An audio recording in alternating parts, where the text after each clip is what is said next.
वर्तमान के पलों में बहुत रिलैक्स हो जाना।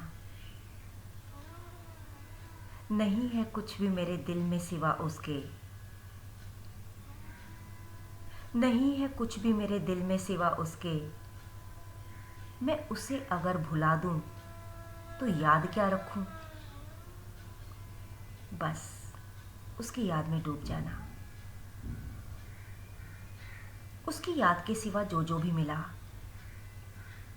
उसे पकड़ना नहीं, बस उसका सदुपयोग करना। उसको अपना मत समझ लेना, क्योंकि मिला हुआ अपना होता ही नहीं। जो जो भी मिला वो एक दिन जरूर बिछड़ेगा।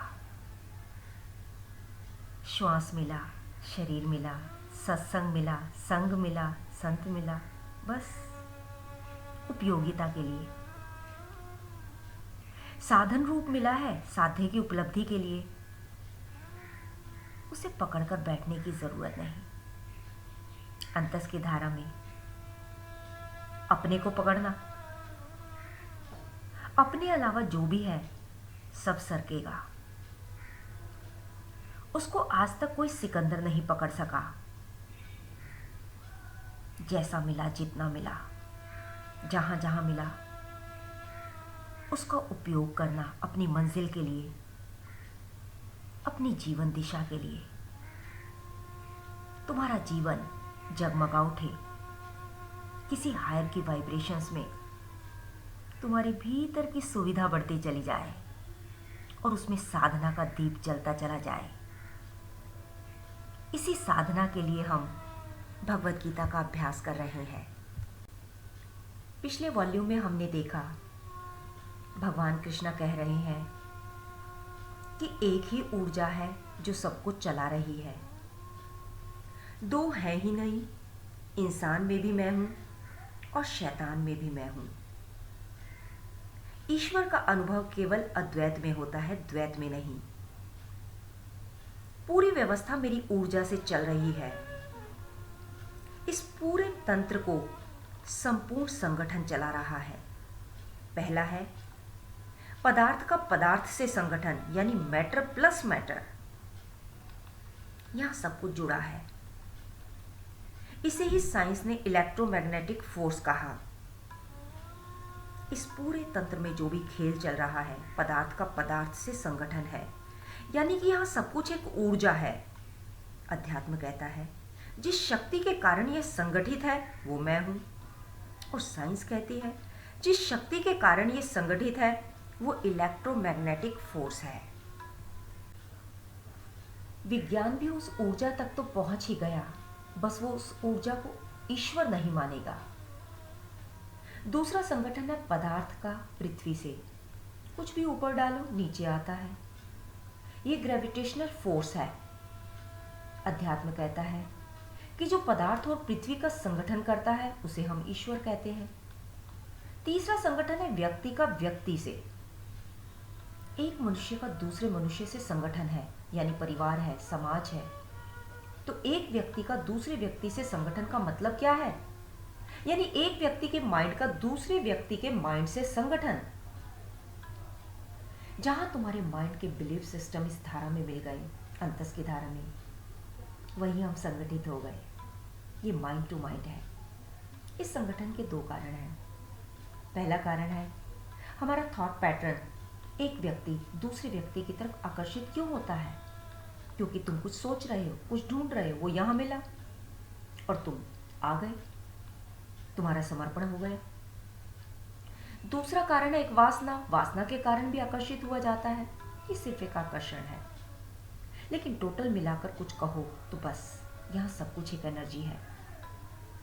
भगवान कृष्ण कह रहे हैं ये जो आकर्षण है वो मैं हूं। कोई ना कोई शक्ति है जो सबको संगठित करती है। भले तुम उस शक्ति को देख नहीं सकते, लेकिन संगठन को तो देख सकते हो।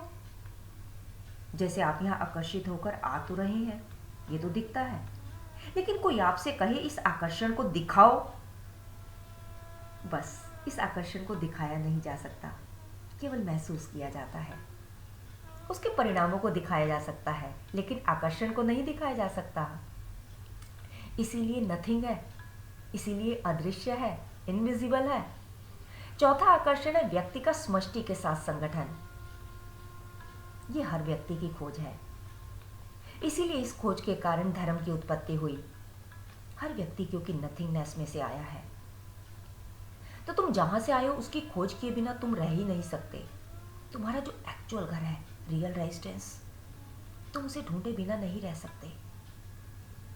मनुष्य के भीतर जो उसकी नीड है वो पदार्थ के साथ संगठन की नहीं है, वो पदार्थ की पृथ्वी के साथ संगठन की भी नहीं है, वो व्यक्ति की व्यक्ति के साथ संगठन की भी नहीं है, बल्कि व्यक्ति का समष्टि के साथ क्या संगठन है, ये अनुभव करने की चाहत हर व्यक्ति की है।